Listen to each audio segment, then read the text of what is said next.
Good morning, folks. Welcome to Coffee with Artists, a special Pride Weekend edition. My name is Rachel Wilkins. I am super excited to be here this morning. Thank you, everyone, for tuning in. We are doing something a little bit different this morning. For those who know, this is Jen, or over here, I should say, my wonderful, amazing, beautiful, amazing, awesome wife. Jen is also my... Why don't you like me? It is also my business partner for Conception Arts, as most of you out there know. And we thought, given the fact that it is Pride Weekend and we're obviously a part of the community, that we would flip the script a little bit this morning and we would have Jen interview me. So it's going to be a little different. But Jen, I guess I will hand the reins over to you. Thank you, Rachel. Good morning, everyone. First of all, we are somewhat in the same room, very distant apart. So if there's feedback, please let us know in the comments. Also, at some point later on in the interview, we will be taking some questions. So feel free to enter them in the live comments. So I want to introduce to you Rachel Wilkins Blum, aka Rachel Wilkins, who is my beautiful wife. She hailed originally from Liverpool. She is a mentor for the New Museum, New Ink program. She is the host of the Smart Art Business podcast. Also, obviously, the host of Coffee with Artists, as you usually see her interviewing other artists. And a 2016 Woman of Influence award with the New York Business Journal. And also a wonderful visual artist. Good morning, Rachel. Good morning. I promise I didn't pay her to say all that amazing stuff. Yes. In fact, you told me not to do something. I did. This is about you. For those of you who may not know me, I am extremely effusive and obsessed with my wife. So if it sounds like self-promotion, please don't think it is. It's just I'm literally obsessed with her. So that's what it is. Okay. Also, this is the first time I am doing a Facebook Live, so please bear with me. All right. So now this is about you, Rachel. All right. Before we do, I have to just share one thing because we always talk on the show about what's in your cup this morning. So what are you drinking this morning? Well, you let me get to that. So I'm sorry. So I have a boring cup here, but it is coffee. I am obsessed with coffee, maybe not as much as you are, but I have a little bit of skim milk in my coffee. Amazing. Okay, so, well, I have a black coffee, but I think we need to talk about my mug because, as you can see, this is us on the mug. And I thought, how did that come about, Rachel? Well, the funny story about this mug is that my amazing mom, hopefully she's watching at some point, every year she gets Jen and I a calendar, and it's each month is a picture of us from throughout the year that she gets from Facebook, and it's amazing. And she sends one to Jen's parents, and they all kind of carry it around and obsess about it, and it's super cute. But one year recently, Mom decided to put our faces on a coffee mug, only she's not the most tech-savvy person, so this is actually the second run. The first one was just the top of our heads. I should have had that one this morning. I don't know where that is. That would have been amazing. So so this is round 2, where we actually don't have heads, or we're missing our foreheads. Right. But it's amazing. So I thought it was an appropriate time for us to bring this mug out. So good morning, everybody. And being from Liverpool, you actually didn't like coffee at first. You were originally a tea drinker, correct? Yeah, and I didn't actually. What happened? You happened. That's what happened. Well, I think it was like we were celebrating Passover with your parents, and we'd gone up there for the weekend for the celebrations, and there was no tea, right? But there was these huge, what do you call those, Boxer Joes? Right. Yes. And I'm like, I haven't drank tea. I'm 33 at this point. I guess I could try it. And it was like, and ever since I've been a coffee addict. Yes, you actually drink more coffee than most people I know now. And I drink it black. Don't put any of that nonsense in there. So yeah, nice, strong black coffee. Amazing. So let's get into a little bit of your art. Why don't we start? We'll start from the beginning. Why don't you tell us a little bit about your younger years as an artist, or your first memories of being creative when you were young? So I grew up as an only child. I do have a brother. He's significantly younger than me. He's 15 years younger. So I was pretty much an only child growing up, and I was always around a lot of adults. So I used to kind of go off into my own little worlds from time to time. And I remember, I'd spend a lot of time at my granddad's house, and I remember he had a piano. And I couldn't play, but I would just go into that room and I would just sit and kind of tinker around with the keys. And creativity was, I guess, I had a few different outlets of, ways of expressing it, but I always felt comfortable when I was able to just let go and create. And, I was looking at some photographs recently of my grandfather, and there's this one picture of me sitting on the arm of his chair while he's in the chair. And I'm painting his face. And he was like the most serious man. Like he was a beautiful, wonderful, wonderful man, but he was your typical English gentleman. Like he was always wearing a shirt and tie. He was always, his hair was perfectly Brill creamed. He was always clean shaved. And here I am, this little 6-year-old, like painting his face like a clown, which is kind of funny because I'm afraid of clowns. But that's a whole other issue. Which is also funny considering my mom. We can get to that in a minute. Yeah. That's a whole other story. But yeah, so I'm painting his face, and I just remember like that was like it was so exhilarating for me to be able to just use color, right? Use any form of creative expression. And there's a funny story that my mom always would tell.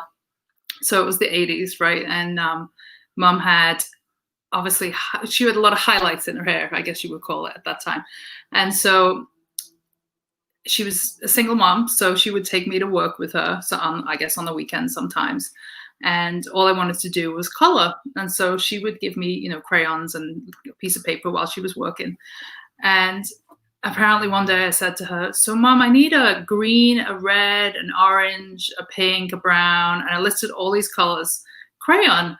And she's like, "Okay, well, what are you drawing?" And I said, "I'm drawing your hair." And so from that point on, I guess I've just always been very expressive. And I don't know, it never seemed like something that I could make as a career. I always seemed like, okay, well, this is just something that you like to do. Like, this is not something that you can be serious about. And, when I went to school, to high school, as you guys would call it, we would call it senior school. It was all about the academics. And I never felt that art was something that I could even contemplate being a career. So, I think, we do a disservice to a lot of kids that are, naturally creative by trying to put them in that direction. So you just brought up something that I don't know if we've ever spoken about, but you said in high school or senior school that, it seemed to be all about academics. Was it because of the school you went to, or do you feel that in England that is there a difference? Well, I know you don't know the schools here, but do they really kind of steer away from the arts in England in school? I think it's just the same as it is here. It's like, yeah, you can do that. That's nice. But yeah, no one's going to, you can't carve out a career as an artist. Like, come on. It's like people who want to be musicians. It's the same thing. I'm sure it's like, yeah, that's nice. You can play the guitar and that's awesome, but get a real job. Like that's kind of the mentality. Nobody really says it out loud, but I feel that that's just the way society is constructed. What an artist is, what our place is in society, which is sad. Yeah, it is sad. So you think it's pretty much the same as far as here and there? I think so. I think the education system is definitely similar in that respect. I think that probably now there's more. I guess educators are realizing that there are other kinds of ways to nurture and bring talent out of people other than just tests and monitoring grades and things like that. But there are other outliers. So yeah, I think it's pretty much the same. So let's talk about. I mean, we always talk about the fact that we have different brains. I'm more methodical. You're more creative. And so I'm going to take this a little methodically. I'm going to go the next step. So at some point, you obviously did believe that you could make it a go as an artist. First of all, did that start when you were in England, or did that start when you came here? And then tell us about coming to New York. I don't think I've ever really said to myself, oh, I can make it as an artist. I think even today, that's still a question. I don't know if anybody ever really feels like they've made it, because it's this constant questioning, right? And I think about you, right? Like, so you're a lawyer, right? That's your day job, right? Well, your full job. You're not night, weekends. Yeah, weekends, evenings. Yes. That's a whole other episode. But like, you don't ever say, oh, okay, well, maybe sometimes, but you don't ever say to yourself, am I good enough? Like, is the judge gonna like my brief? Like, there's not this emotional attachment to everything that you do. Oh, yeah, okay, maybe. Well, maybe in the stuff you're doing more recently. But well, okay, there is, but we'll get to that in a minute, because you do have to be creative in your arguments and everything. But it is a completely different thing, right? I'm getting a salary, right? Right. You have to go out and also sort of sell yourself, not on the street, but so in that way, it's much different, because maybe it's the vulnerability of it, because it's so personal, right? And maybe it is the same for you. I don't know. Maybe it is for right brain people. Maybe you do feel vulnerable when you put your brief in front of a judge. I don't know. Maybe I always feel. I don't think it's the same bearing of your soul. So maybe that's what you're talking about, right? Yeah. So artists, tell us about that. I know a lot of artists talk about, like, essentially having their soul on display. Yeah, because I think it's hard to really define it, but like, it's something that came from nowhere, right? It's something that came from nothing. Like with you have to gather facts and learn about a case, and there's reference points, right, that come into what you then present to somebody. Whereas what we do as artists, like, quite often it's something from nothing, right? So you're relying 100% on your own ideas, and then you're asking somebody to like it, right? And it's like, it can feel very personal. And I think that question about, like, did I ever think that I could make it as an artist? Probably not. No. And I think that there's no real, like, parameters even for what success is for an artist. Like, who could you say is a successful artist today? Is it the people that are in the museums? Is it the people that have, brands where they design their own, images, or someone like Shepard Fairey, whose work is everywhere? Or is it somebody that feels like they're creating exactly what they're supposed to be creating?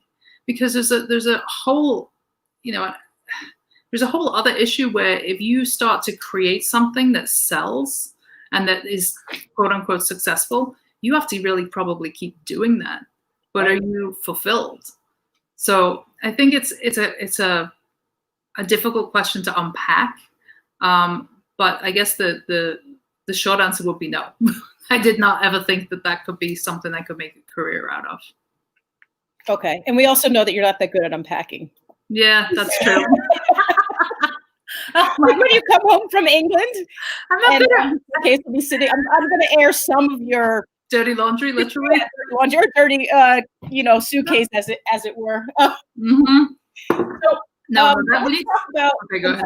No, I am a terrible unpacker. I have left my suitcase in the hole for, I'm not gonna lie, there's been months. Yes, but that's okay. So let's talk about. No, you did at some point leave England and come to the United States. So tell us a little bit about that, and obviously you did start to pursue your art over in New York. So tell us. Yes, I moved here, I guess 2006, 2007. Initially was living in New Jersey, and then moved to the city, to New York, to Manhattan, to the West Village. And that's really where I just felt totally inspired. And it just kind of lit something in me that I felt this compulsion to create. Anyone who's been inspired by New York knows what I'm talking about. There's a certain energy that you feel like you could do anything, right? And that whole saying of, if you can make it here, you can make it anywhere. I think if you believe in the energy and you tap into that, you can, really do anything. So I felt really inspired when I got here, and I was just creating a ton of work, and I didn't have any direction or any idea what I was doing with it. I just knew that I wanted to get a canvas and I wanted to get a ton of paint, and it was all a lot of color and a lot of texture, and I didn't really have any plan, right? It was just, I was creating just to create. And, those days were really fun because I didn't have to have like, okay, this is what you're doing. You're working towards a series, or you have to make this kind of work because this is what sells. It was just from my soul. And it was a really fun time. I did have very limited resources. I was bartending at the time, so I was working 2 shifts. So I would work on a Saturday. I would work Saturday and Sunday from like 9 o'clock in the morning till 7 o'clock at night at one bar in the village, Slane, which is dead and gone, boohoo. And then I would go home and I would sleep for an hour, and then I would go to another bar downtown to Brick. And I would work from 9 p.m. Sorry, I have a paintbrush on my hand here. 9 p.m. You should have a paintbrush. From 9 p.m. I'm not meaning to be pointy, but so I work from 9 p.m. till 5 o'clock in the morning, and then I would go home, I would sleep, and I would do it again. And I do that for 3 solid days. So I didn't have a life for those 3 solid days, and it was the weekend. And then for the rest of the time, I would live like an artist. I would live like this, like, bohemian life. Like, I was in the West Village. I made these amazing friends, and I just felt like I was like living this creative dream. I got to paint. I got to, hang out in these bars and restaurants where all the, the abstract expressionists around the time, when the New York School was happening, was open. This was where it was all happening in Greenwich Village, and that's where I got to be and got to, exist in this real creative hub, and it was amazing. But living the dream. It was living the dream, but it was definitely not sustainable for many reasons. But, I had this tiny, tiny, tiny room, which we'll talk a little bit about because I know you love this story. Yeah. So I rented it's kind of, now when I think about it, I think, now I'm about to hit 40. I think if I could have a conversation with 26-year-old me or 27-year-old me, I'd be like, go home. Like, what are you doing? But thank God you didn't. I know, but it's just funny how fearless we are in our 20s. And I guess I'm really grateful that I was, because I wouldn't have had the opportunities that I have today because of my fearless self. Right. But dear God, I think I'm like a cat. I had 9 lives. So I met this guy in the street who I met on Craigslist and I had $900 cash in my pocket. This total stranger, his name was Leo, and he had a room to rent, and it was like this. And anyone who doesn't know what New York rentals are like, everybody's subletting from somebody else, and it's somebody else's grandmother's place, and then you sublet a room, and it's just a whole thing.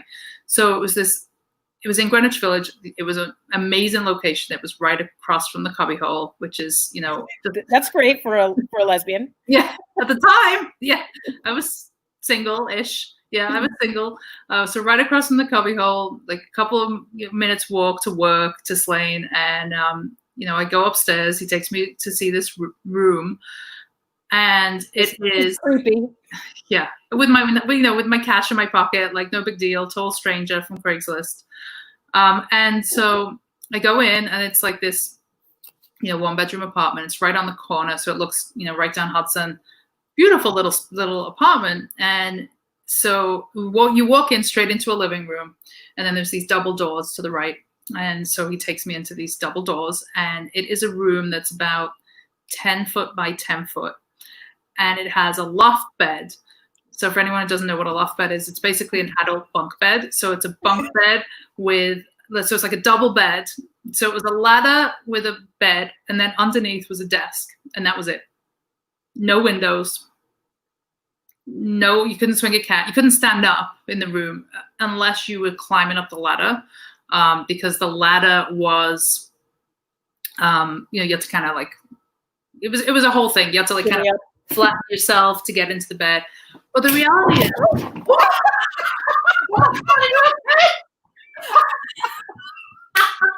babe, are you okay?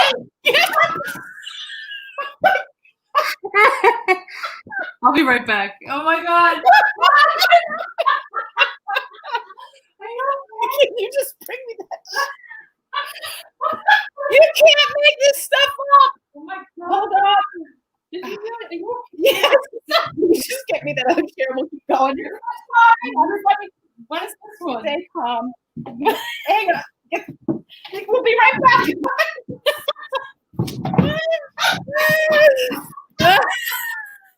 What the hell? Oh my God. Everything's fine. Oh Okay. Everything. I might not be able to recover from that one. That was really funny. Okay. Well, I'm getting some coffee while you gather yourself. All right. So what happened was. Are you okay? Yes. Oh, that's amazing. We're gonna be able to watch that back later. Yes, we like to laugh a lot in this house, so that will be. Okay, So apparently these are. wait. Yeah. Are we okay? Let me fix this. Here we go. So I could- Okay. Oh my God! It's the chair leg. What the heck? Okay. What? The heck? Okay, we're gonna.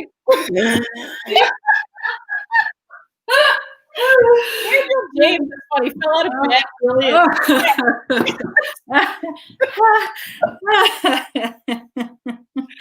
Oh my God. Woo, that was genius. All right, I'm gonna try and recover. Just hold that chair. Okay. Hold that chair leg. Let me see the chair leg. Show everybody the leg. The chair leg literally broke. Yes. Okay, am I that heavy, Rachel? I mean, of all the times. Why did that happen? Let's just. Okay, now I have to fix this camera all over again. So anyway. Let's just tell everybody that we've had these chairs for probably 9 years. And now it decides to break right in the middle of the view. Do we tell which brand they are that they fell apart? No, we've had them for these are West Elm. Yes, this is one of the big purchases we made, which we don't purchase a lot of expensive furniture, was this beautiful wooden table and these chairs. What? West Elm, only because we've had these for like 8 years. You're off. Renee says, "Forget the coffee. What kind of chairs does everyone have?" Yeah, that's the new one. Can I see? Look, now I cannot fix my computer. All right, everybody. Are you okay? First of all, I'm fine. Did you hurt yourself? Did you? You know that I was just laughing. I was and I couldn't. The thing is, I couldn't get out of it. I'm talking to you, and all of a sudden you just dropped. I can't wait to watch that back later. Well, we said we wanted to keep it. We said we wanted to keep it light and fun. So there. Yes, I did. As some of you may know, sometimes Rachel's shows include some political and very heavy stuff, which is amazing and very touching. But we did want to keep it light today. So was that Pops? Was that your Gramps? He has something to do with it. All right. So listen, it's gonna be hard. I'm sure we made you all laugh. So that's really replay moment all afternoon. Emma Word says replay the moment all afternoon. Okay. So we're gonna keep going. This is like, trying. This is like a live moment that happens. How do you keep going? All right. But because we have so many amazing things to talk about Rachel's art career, but thank you, everyone. I mean, you're welcome, everyone, for a wonderful afternoon replay where you can all laugh, because it's important that we continue to laugh during this pandemic. Are you able to recover? Yes, Jan said, "I love when Rachel gets her guests to cry. This lifts emotions to a new great high." Yes, I mean, no, you made me cry. You made the host cry, but I'm laugh crying. Oh my gosh. All right, we're gonna regroup. And then, like I said, you guys can play that all afternoon and laugh, and we'll be here laughing about it because we love to laugh. You're not going to be able to record. I didn't see it. So I'll get to see it later. Oh, I'm sorry. No, it's okay. It's just, this is about you. It's not supposed to be about me. This is why, right? Because you know I don't necessarily like to talk about my own stuff. So. I know. Okay. Okay. I guess we need a new chair. Yeah. We're going chair today. I'm all sweaty. All right. So, okay. What the heck were you talking about? I was talking about the loft bed. You're talking about the loft. See? Okay. Did you ever injure yourself? Okay. Yes. So anyway, you had to shimmy up to the loft. Yes. So basically, the room was not a room; it was a closet, right? So apparently, I guess in New York, you can't have any West Elm chairs. I'm sorry. I'll stop. Go ahead. It was so it was a closet, right? So it was a closet with a bed in, right? So basically, I was renting a closet for $900 a month. That was no. I'm sorry. This is what's happening. What? I don't know how to do this. I'm looking at some of the comments, and I shouldn't be looking at them because it makes me laugh. Because I was fine, and then Renee had to go. We need to be able to put more than one emoji response. There needs to be a falling chair emoji. Okay, I'm not going to look at the comments. Everybody in the comments, you guys regroup. We're in this together. Everybody regroup. We got this. Okay, wait, I know I should have done it.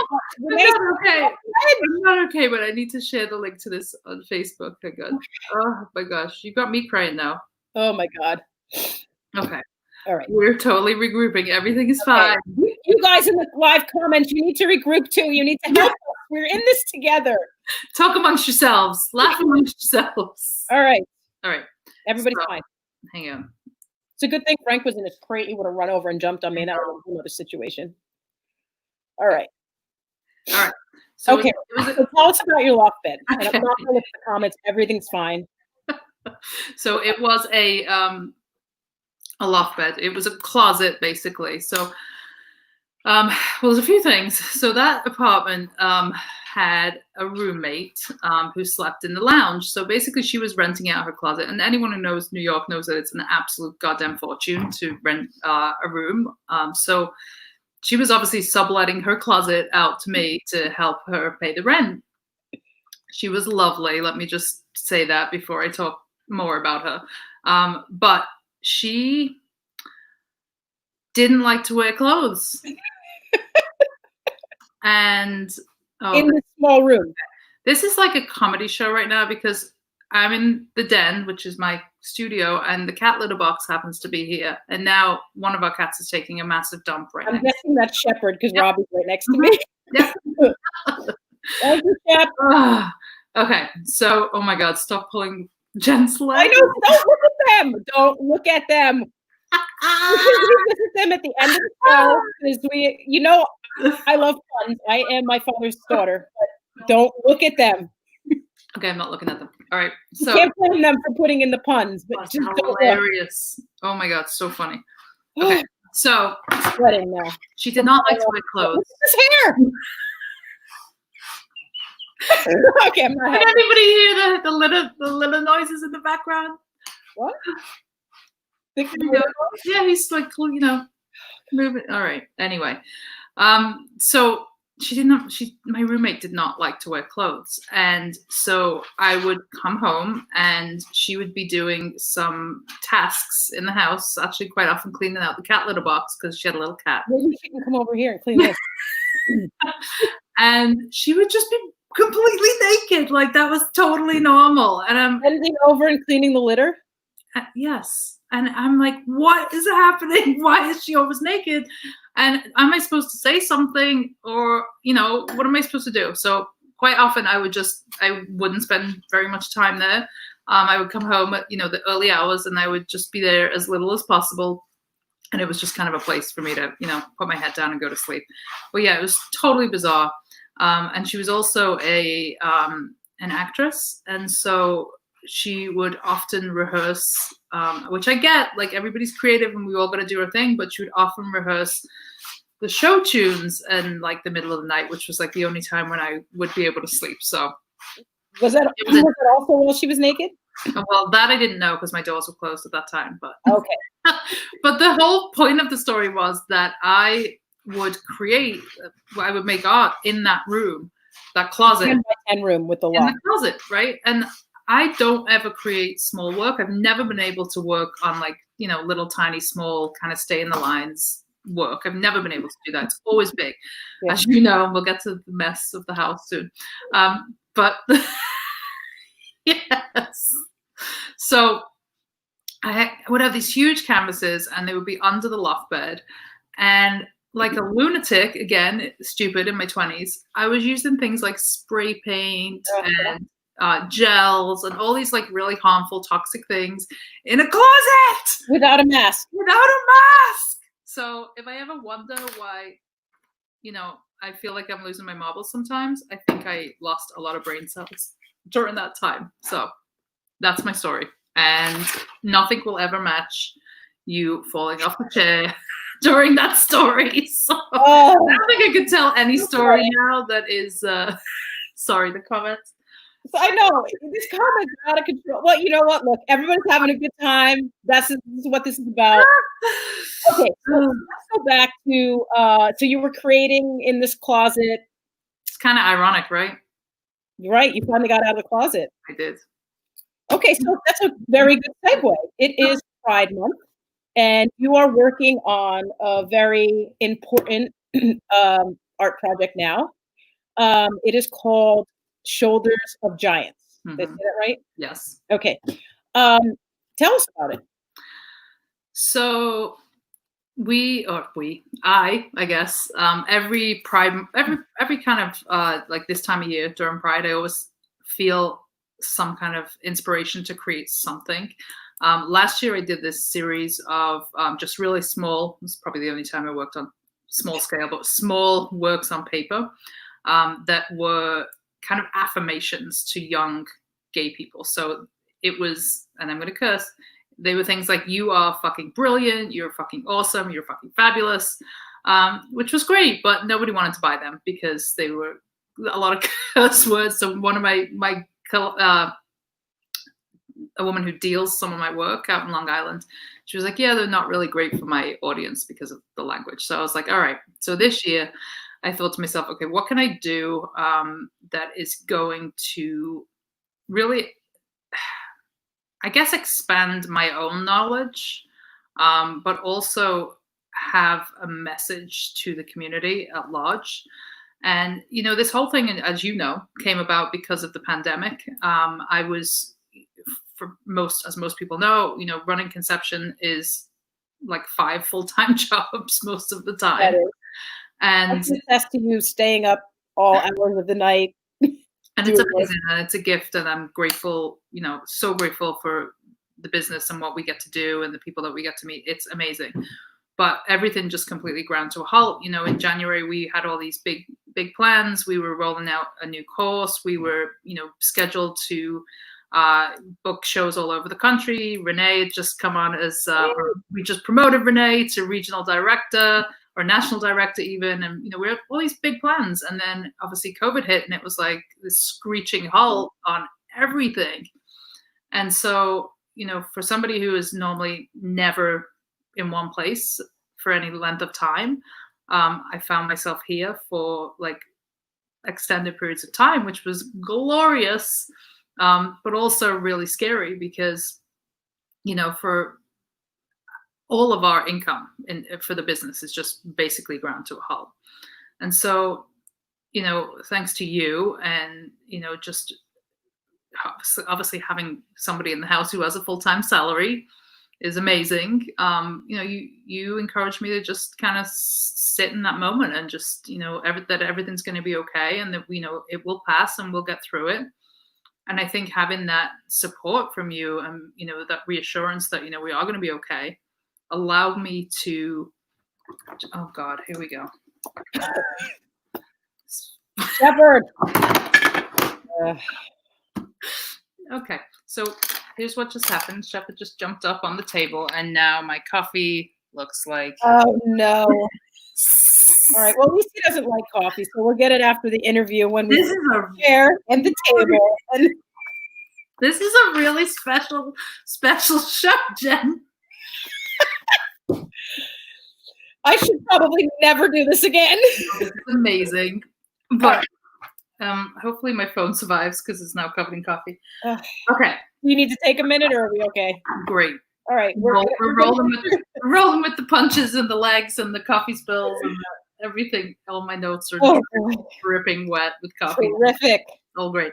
So yeah. So you're amazing, and you always are my biggest champion, and you're just wonderful and awesome. And yeah, it's hard not to be. You're amazing. But you gave me this kind of safe space to be like, this is okay, like we're gonna be all right. And I think it just allowed me to step back into the artist, right? To be the artist again, to not be Rachel who's running conception or doing the podcast or mentoring or whatever, right? I was able to just kind of stand still and be like, okay, well, what do I want to create, right? Because it's been a long time that I actually just felt that way. And I'm trying to think what started it, but I guess I was thinking about our role in the LGBTQ community, right? And sorry, just try and ignore him if you can. he's Jesus. Okay. Is everything okay? I think he's just trying to cause some trouble, but he is. So, okay.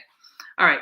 Shepard's an amazing animal, and he's so brilliant. But he's, excuse my French, a little bastard. He's Shepard Joffrey. For any of you who watch Game of Thrones, he is the prince of the house, and he knows it. And he has like a little bit of a little evil streak, but he's so adorable. He gets away with everything. Okay, so back to it. Yeah. So I started to think about kind of my own role in the LGBTQ community, and we've been through some stuff, but generally as two white cisgendered lesbians, we don't really face a lot of challenges. Like the reality is, I think we had one sitting in the whole time we've been together. I think we have one homophobic incident, which was so stupid. Do you want to tell that story real quick? No, you tell it. So we were in a parking lot, like coming, and the funny thing is, I don't even think we were like that obviously together, because we both pass as straight people quite often. We weren't holding hands or anything. We weren't holding hands. We were just kind of walking through the parking lot, and I think somebody was driving really fast, and then we gave him a look or said something, and he turned around and was like, "Dykes," and we were like, "What? How did you know?" Yeah, it was. I mean, it was aggressive. There were young kids driving in a car, and I don't know if they thought we were gay or they were just. It's irrelevant, but just. It was stupid. It was really stupid. Well, it was extremely uncomfortable at the time because they were aggressive. They were driving, very fast inside a small parking lot. Mm-hmm. But like you said, generally we don't have to face a lot of things that other people in our community do. Right. So go ahead. So so that kind of got me thinking about, all right, well, who, like, first and foremost, like, who paved the way for us, right? Like, who, like, for you and I, we are a little bit obsessed and will always have a massive place in our hearts for Edie Windsor, right? Because Edie Windsor literally changed our lives. Yes. Like, literally.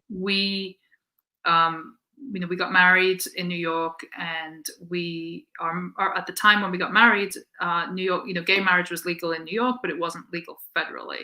So unlike a heterosexual couple where the spouse can sponsor the other spouse for residency, Jen couldn't do that for me at the time because it wasn't federally recognized because of something called DOMA, which, do you want to tell them what DOMA is? Sure. So DOMA was the Defense of Marriage Act. It was a federal legislation that I actually think was created during the Clinton era. Mm-hmm. And allegedly it was some kind of compromise not to get into that too much, but ultimately what it said is that in the Defense of Marriage Act, marriage is defined as between one man and one woman. Okay, so unless you were one man and one woman, you were not federally recognized. Now, there are a lot of federal benefits that married people get. Only one of which is the right to sponsor your out-of-country spouse. It also includes federal taxes. That's what the whole case was with Edie Windsor. She was with Taya for, look, I'm sorry, I don't know, but we're talking 50 years. She was with her forever. And they built a life together. They built a house together. They had all these things together as any married couple would. And when Taya was very sick, they decided they were going to, go get married because they couldn't previously. They ended up going to Canada, I believe, because it wasn't recognized here anywhere. I don't even think in New York at the time. So ultimately, what happened is when Taya passed away, Edie had to pay somewhere upwards of $500,000 in taxes. And that was because she was recognized as a different level of beneficiary when it's ultimately her money, it's her money and Taya's money. It was their money that they had together. Now, if one of them had been a man, Edie would not have had to, have a deficit or pay $500,000 in taxes. So, that's the general gist of what it was. And so at the time, she was 82, 83. And so what they portrayed her as is this, frail little 82, 83-year-old who took on the United States of America to have the courts declare DOMA as unconstitutional. Because if it didn't define marriage as one man and one woman, then her and her wife wouldn't have been treated differently than any other marriage. In other words, a marriage is a marriage. Two people, two consenting adults who love each other should all be treated the same. And so that was what that case was about. And ultimately, the Supreme Court, we were going to do this yesterday. Unfortunately, we're both kind of a little under the weather. But so yesterday was the anniversary, June 26th, 2013, I believe. June 26, 2013, the Supreme Court determined that DOMA was unconstitutional and that it unfairly discriminated against ultimately LGBTQ people. So once that was struck down, I see Heidi's on here. We were at the time in Heidi Fawcett's apartment. We were just talking about this last night. We were sitting there holding hands, shaking because this was going to determine whether or not we were going to be able to stay here, if we had to determine if we were going to live somewhere else, because your visa was running out, obviously, and we had to make a decision. But thankfully, the Supreme Court, as they did again, in the past couple weeks, they get it right. A lot of times they do get it right. And they ruled that DOMA was unconstitutional, and I've since been able to sponsor you. It was amazing. It was amazing. And I'm thinking about that day, and I get weepy just thinking about that day because, you think about we're sitting watching this MSNBC or whatever it was, waiting for somebody to come out of the court and determine our entire future. Right. We were in a situation where we couldn't really have left to leave the US would have meant leaving Jen's aging parents. Not that they're old people, because they're not, but your dad's 80, your mom's in her late 70s. We would have had to, be away from them. Where would we have gone? There was no guarantee that, you could have got citizenship in England at that point. Maybe we could have gone to Canada, but there was so much uncertainty that we always felt like our life was on hold, right? We couldn't put down roots. We couldn't, just make a plan. Everything was so uncertain until that moment. So when that moment happened, I remember just feeling like everything just melted. Like, this is, wait, we can be normal people. Like, we can like actually be a married couple and not be terrified every minute that our life is going to be totally uprooted and we might not even be able to be together. It was just so much emotion in that moment. So incredible. So amazing. And I, I didn't want to leave this country. I mean, I didn't know that it was a serious decision that we would have to make. I mean, we could talk about it, but I had hopes. I love this country. There's so many things wrong with this country, but I love it. And it's kind of like we were saying the other day, if everybody who could make a difference leaves, this is America's a great country. We're having a lot of problems right now that we need to fix, and we can always head to a better place, right? But I still love this country, and the thought of this country telling me that I can't stay here with the person I love, who I know is my soulmate and I worship, telling me that if I don't like it, get out, those were really difficult times. But our Supreme Court did the right thing. Like I said, they get it right a lot, and I was so proud to be an American that day. But there was also other great things that came out of it, and we have wonderful stories, other reasons we love Edie Windsor. But let's talk about, before that decision came down, we knew there was going to be oral argument, and we were like, should we go down there? This is historic. This is so important to us. And you're the one who said, you're like, let's go down to Washington. Let's go try and get into the argument. And I was like, okay. So we decided to go. We got in the car. We drove down there, and this was in March, right? So the decision came in June. This was in March. Right. So it was cold, I remember. Right. We had our jackets on and everything. So tell us a little bit about, why don't you tell everyone out? I know the story, but why don't you tell everyone a little bit about that story? So so like Jen said, we were thinking about it.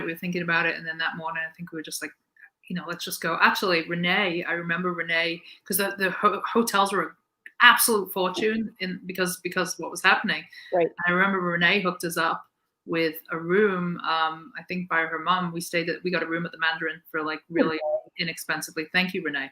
And so we drove down that morning, and we got there super early, and we had our signs, and we designing our signs, and it was just this buzz like everywhere, this like buzz of just something, excitement, adrenaline, a whole bunch of energy in the hotel. And we roll up our signs, and we go outside. We call an Uber, or we request an Uber, and we're waiting outside. And there's a bunch of other people that are also waiting to go, obviously, to the Supreme Court. They all have signs as well. And so our Uber pulls up, and it's like one of those, we would call it like a people carrier. What would you guys call it? Man. Like a minivan. Okay. And so it's like a big vehicle. So we kind of look, there's a what looks like a mother and two children stood there. And we're like, hey, do you guys want to, jump in? It's a big car. And they're like, oh, sure. So they jump in with us. And so none of us can see each other's signs, right? So we're just kind of sitting there, and it's a short ride. And you can see like Jen and I are kind of like looking at each other like, we didn't really think this through. Like, they could be from the other side. Like, this could be the Westboro Baptist Church people who hate us and want to kill us. And we just asked them to get in our Uber. But, Jen being Jen is like, so, hey, how you guys doing? And so we start having a conversation, and, we said to them, what brings to the mother, what brings you here? And she said, oh, my cousin is her case is being argued before the Supreme Court today. And we're like, oh, no way, who's your cousin? She goes, oh, Edie Windsor. And we were like, ah! We lost our minds. We lost our minds. We were ridiculous. We're like, oh my God. So she was so sweet, and the kids were so sweet. And then she said, Edie's staying at this hotel. She's staying here with her legal team tonight. We're like, oh my God. And so she's like, if you come back here after the case, she will be here. Like, you can probably meet her. So we were like, oh my God, what is happening? Yes, this is amazing. Yes, we'll do that. Yes. So, we go down to the Supreme Court and we spend the day there, and we have our signs, and there's just so much energy and so much just thousands of people there. Thousands of people. Actually, you know what? I'm totally telling the story wrong, because let me back up real quick, because we actually went down the night before. And I'm remembering now, because we get there at night, we had a dinner, and then we decided that we wanted to go down to the court that night. And we went down to the court, so it was dark, and we walked up the steps, remember? And yes, I will never forget that. And we just kind of held each other and started crying, because there was really not a lot of people there. Such an emotional moment, I think, for you as well as a lawyer, right? To stand in front of the Supreme Court and know that they were going to determine our future, right? It was a convergence of so many things, and it was we just started crying. And if you remember, a couple of people with cameras ran up. Some people were part of I don't know if they were newspaper reporters or whatever. But when we were hugging, all of a sudden we realized there's people around us taking pictures, and it was so emotional, because just knowing that inside those doors the next day there were 9 human beings that live on this earth, 9 people that were going to make a decision that would literally change the course of our lives. Mm-hmm. And it was very overwhelming. Mm-hmm. It was beautiful. And I remember just the weight of that moment was just so intense at that time. But we went back, we got up the next morning, and then that kind of brings me to where we were in the story. So the next day we're there. This is the day of the oral argument, and we're outside. And I would say it was like 90% pro LGBTQ rights. Oh, absolutely. And then 10% of the there was like 2 Westboro Baptist people holding signs.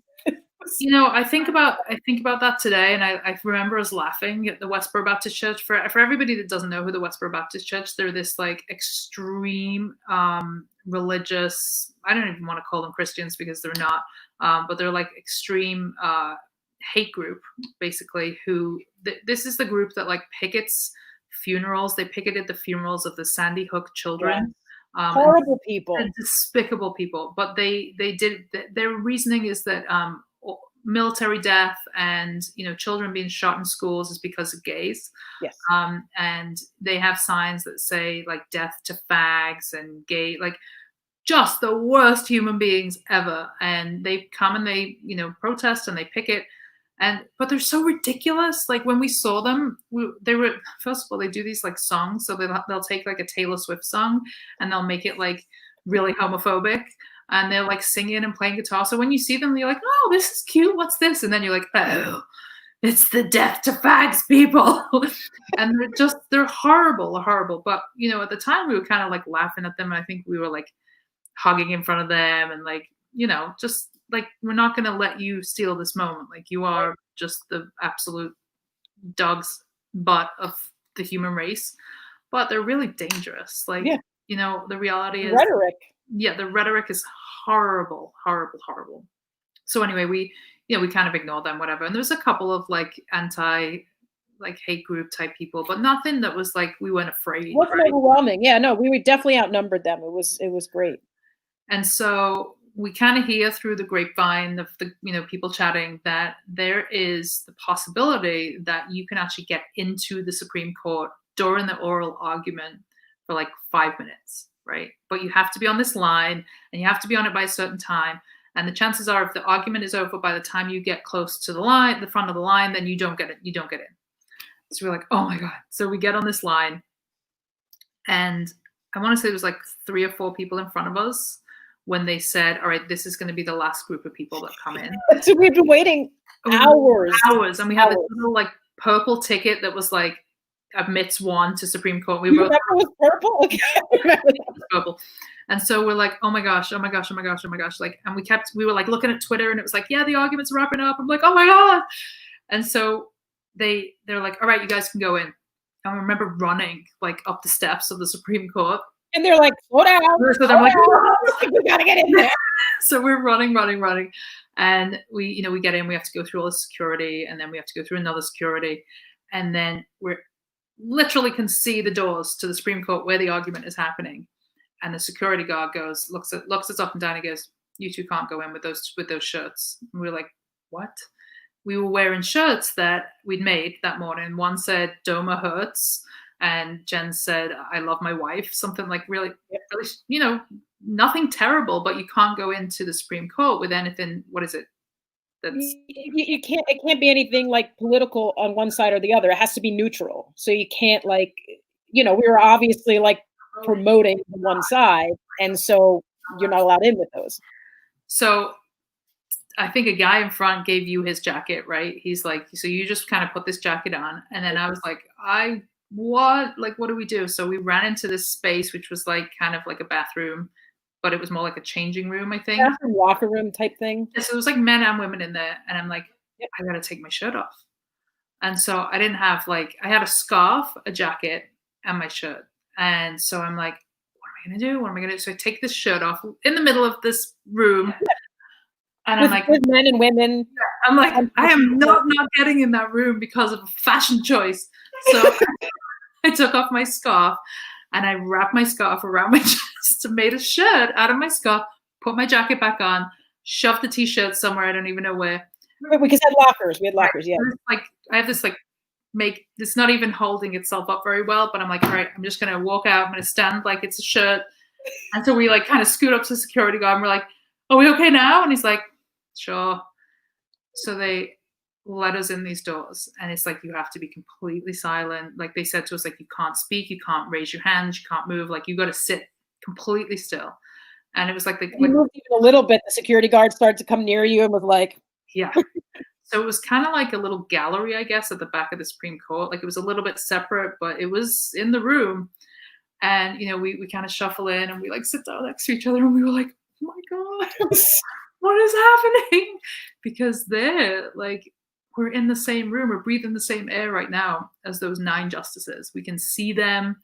We could see Ginsburg. We could see stupid Scalia rocking back and forth really arrogantly on his chair. And we could hear Roberta Kaplan arguing this case, right in our we're all breathing the same air. How is this even happening right now? We were so it was life altering for sure. Life altering. And I remember we were both kind of holding each other's hands, like, oh my God, this is insane. We're actually in here. This is absolutely an insane moment. That how privileged are we right now to be in this moment?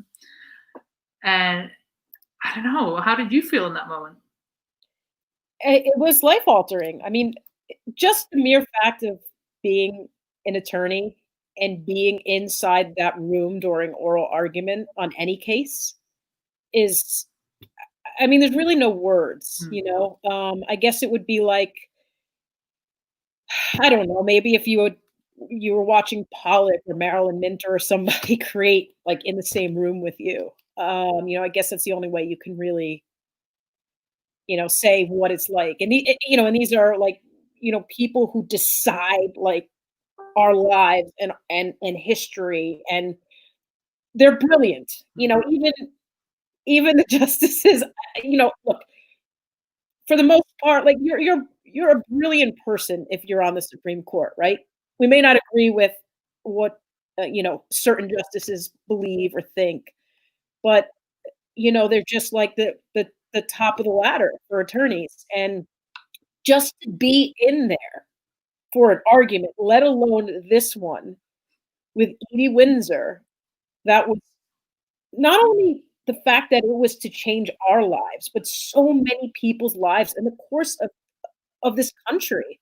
Because remember, soon after that came, equality, marriage equality was the law of the land. So it just, things were much different during the previous administration, and things were heading in a different direction. We were witnessing history that affected us personally, and I think made this country a better place. So it was, there's just, I will always be grateful for that moment and the fact that you said, let's go down to DC. And then we had all these amazing experiences. And then we went out, we went back to the hotel, and we did sit there and have some drinks. You were drinking at the time. And one of my last hurrahs. and we sat there stalking, waiting for Edie Windsor to come back. And I think we waited like 3 or 4 hours. Yes. Like it was a long time. I think we drank, well, I drank a lot of champagne because you were driving that night. Right. I think I maybe had a beer and that was it. And we sat, and I remember we were just like, we were sat in the lobby waiting, and we saw like, the different people come back, the legal team, we saw Robbie Kaplan, and we were just kind of in awe of like these people. And we were like, just about to leave, I think. We were like, all right. It was hours. It was. Her cousin came back and said, oh, and then, okay. And then she told us that she'd probably, be back soon. And it was always, she'll be back soon, And then we were like, okay, well, we have a 4-hour ride back to, to New Jersey. Like, all right, we should probably get going. And then we see her walk in. I get chills even just thinking about this moment because it was just so beautiful.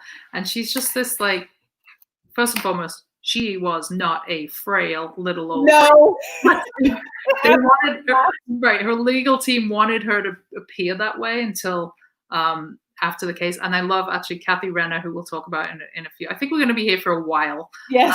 But Kathy Renner, who has been a great advocate for me with this particular series of work, she was Edie's publicist, and she always says that she got Edie unleashed. So she got Edie after the Supreme Court, which was a whole different Edie. But she was just this, when she walked in that day, and bear in mind, she'd been through this intense day, right? She just kind of like made us feel like we were really important. Like she stood there with us, and I remember she kind of held our faces, and she was like, tell me your names. And we took a photograph with her, and I remember her saying, send me that photograph, and like giving us her email address. And just remember thinking, like, she made us feel like the only people in the room in that moment. Mm-hmm. And how many people wanted a piece of her?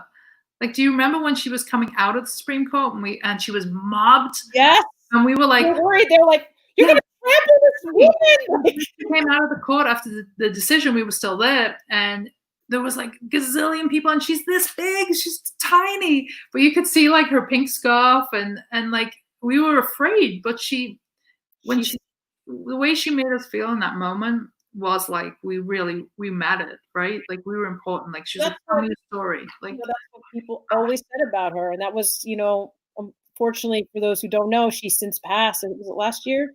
2 years ago? A couple of years ago now. Maybe 2 years. It's one of the things that everyone was saying at her funeral is, no matter how many people wanted a piece of her, she made every single person feel like you were the only thing that mattered. And she changed the world.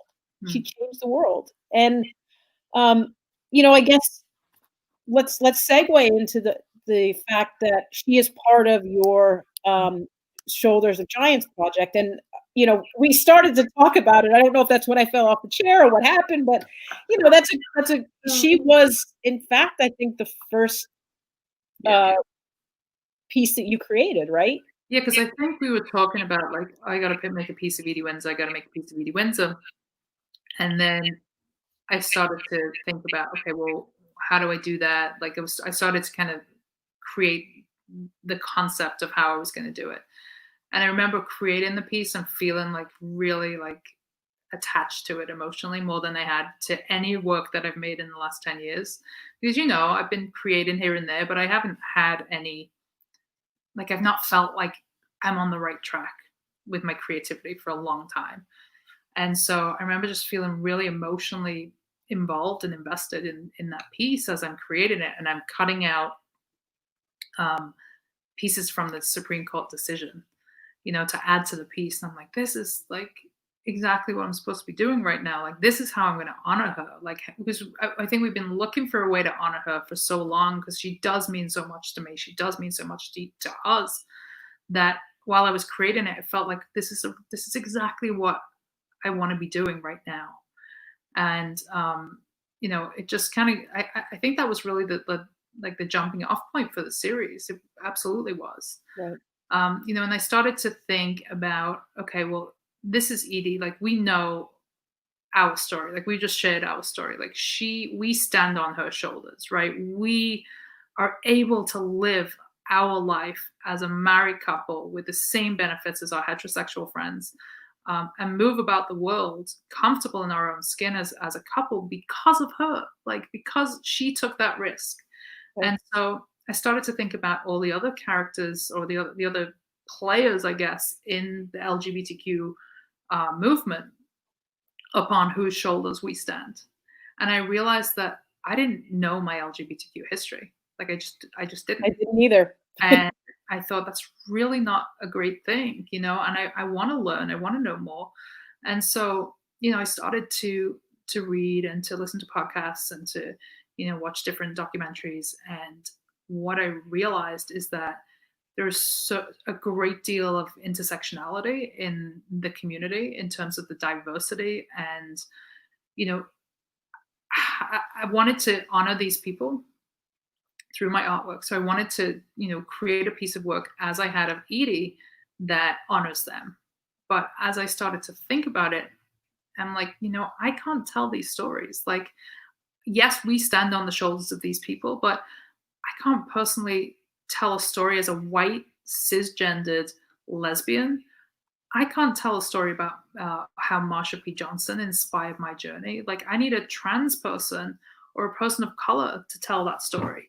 And so Right. that's where this idea came from, that, I'm going to reach out to people in our community, in the LGBTQ community, and I'm going to ask them, like, what is your experience? And from there, who is your hero?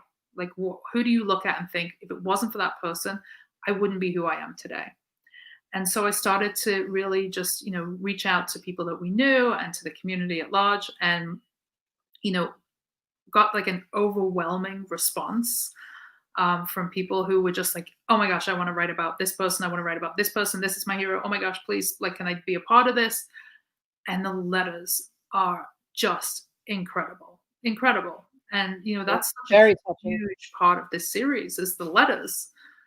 And so, I mean, there's a whole other conversation here, but, I think right now in this moment in time, because we are dealing with such massive unrest, and I think rightly so many of these social injustices, and, the way that Black people are treated in this country is really in our face. Let's do something about this right now.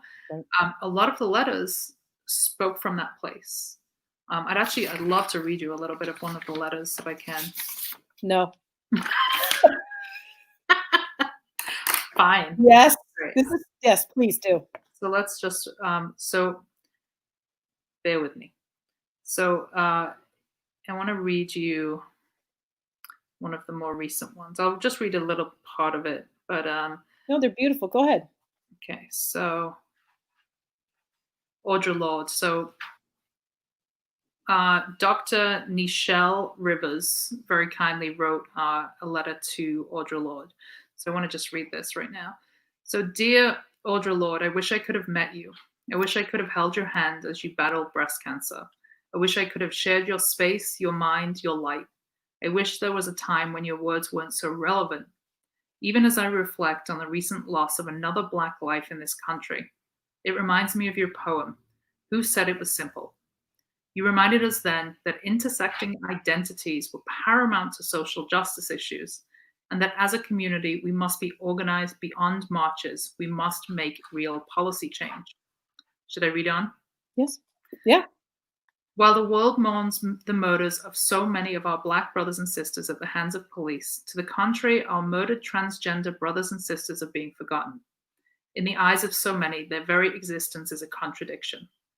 In the eyes of so many, their lifeless bodies don't carry the same value. All human beings have value. I know you shared this view. As a Black lesbian, I stand on your shoulders and daily try to walk in your shoes, rejecting oppression at every turn. I live by your words. When I dare to be powerful, to use my strength in the service of my vision, then it becomes less and less important whether I'm afraid. But you should know that sometimes I am afraid. That mirror that you were bound to binds me as well. Yet the same mirror has also liberated me. I realized early on that my silence would never protect me. So I challenge bias. I challenge privilege. I challenge the illness of racism and white supremacy that continue to plague this country. I have the courage to speak out against hate, discrimination, and patriarchal beliefs because of you. I have the courage to live my best Black lesbian life unapologetically because of you. Pride 2020 has had to share time and space with COVID-19 that has forced us all to see this world we inhabit through a different lens. I overstand the necessity for a new normal. We can no longer act as if all is well in this country, in a country that doesn't protect and believe that Black lives matter. I overstand the necessity to demand change and reject the values and attitudes that have allowed so many among us to ignore our flaws. I speak against hypocrisy, even amongst our LGBTQ family, for we are bound to protect our own. As we celebrate Pride 2020, I want you to know that even in death, your legacy lives on. Even in death, your words live on.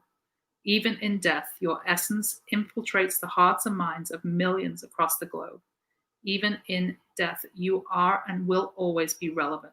Sincerely wishing I could have met you, Dr. Nichelle Rivers. It's beautiful. It's just astonishing. And I feel so privileged that I get to bring this together, that I get to be involved in the process, because this is not about me. This series is not about me as an artist. This is about telling these stories. This is about, if anything, the artwork is kind of the catalyst to tell the stories, right? The artwork is the vehicle to be able to say, okay, this is who this person is, and this is why you need to know about them, and they are relevant, and they are the reason that we are able to live our lives as LGBTQ people. And here's an example of somebody who really was impacted by their contribution. And so it's just been an unbelievable privilege to have these letters. And that's one of how many letters? At least 20 at this point. Right.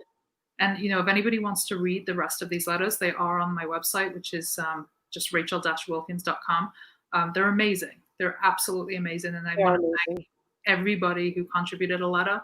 And I also want to encourage anybody, if you have somebody that is your hero, if you're a part of the community, or even if you're an ally, send them to me, because my hope with this project is that we can use it as an educational tool, like that we can take this to institutions, or we can take this to universities, or wherever it's required, or wherever we'll be given the opportunity to bring it, to use it as a tool to show people. Because I think one of the biggest discoveries for me during this project was that I know nothing. And I discovered that along with you. Right. I think this project, it accomplishes what you're trying to accomplish. Well, a number of things, but one of the big things is I had no idea who Marsha P. Johnson was. I mean, Marsha P. Johnson and Rivera, Rivera. I mean, these are essentially really the two people that sparked the Stonewall riots. Mm-hmm. And again, I keep talking about changing the course of history. It's because of these two people that I think many people have never heard of, that we have some of the rights we have today. And it's a shame that they don't get the recognition. And you have to guess, is that because one of them is Hispanic and one of them is Black? Right. And also both trans. Yeah. So one of the huge things that you've accomplished for me as a viewer, one is that I have started to learn our history, LGBTQ history, and also to bring voices in of different types of people and to hear their story. And I know I sort of said what I see as a viewer, but what do you hope that viewers will get from this? Exactly what we've got in education. Empathy, compassion, understanding, that they will look at, that they will read this letter, these letters. Like I have they're covered in coffee now, thanks to Shepherd, but I have these letters, after more coffee covered letters that are just incredible. And I hope that I hope that somebody with bias reads them. I hope that somebody, one of the things that struck me with Dr. Nichelle's letter was that she talked about the bias in our own community. Mm-hmm. Yeah. I hope that people in our community who have bias go ahead and read one of these letters, and that it may make them reconsider that bias. I was thinking this morning when we're getting ready to do this, like, we're seeing a lot of those graphics about Black Lives Matter, when people respond, all lives matter, right? And it's infuriating, right? For us, for people who understand, yes, all lives matter, but white people are not being like suppressed and killed on the streets, and we're not dealing with what the Black community are dealing with. So yes, all lives matter, but Black lives really matter right now. Right. I saw one of those graphics that was like talking about how explaining it to somebody, right? Like that great example that we talked about with Ron Smith on the podcast on Coffee with Artists. Like, if a house is on fire and you call the fire department, if your house isn't on fire, you're not going to say, hey, come and spray water on my house. No, my house matters. Right, my house matters. No, your house is not on fire. Yes, your house matters, but it's not on fire right now. And there was this meme that was, or this GIF or whatever you call it, that was saying, it's okay for us to change our opinions. Like, we need to learn. I think we're so polarized right now that it's like, okay, well, I believe that all lives matter and that's it, and I'm not going to change my mind. And I believe that Black lives matter, and like, there's no like just kind of bending on those beliefs or those viewpoints. And I think that the more conversation we have, right? The more we sit down with people who don't think like us, the better chance that we have of changing the narrative.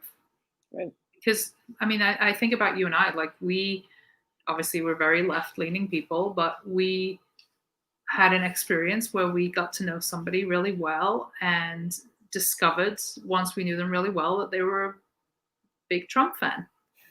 And it was interesting. But we talked, right? We talked like human beings, and we talked about what's important to us in life. And I think we were able to have an understanding.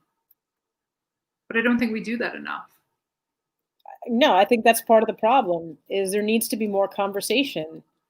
And, like a lot of people have said in the Black Lives Matter movement that's happening right now, like, they understand, they don't condone, but they understand why there was, some property destruction, and because they've been trying to have a conversation, they've tried and they've tried and they've tried, and nobody's listening. Right. So, what do you do? And there's nothing else to do, you got to get people's attention. Right.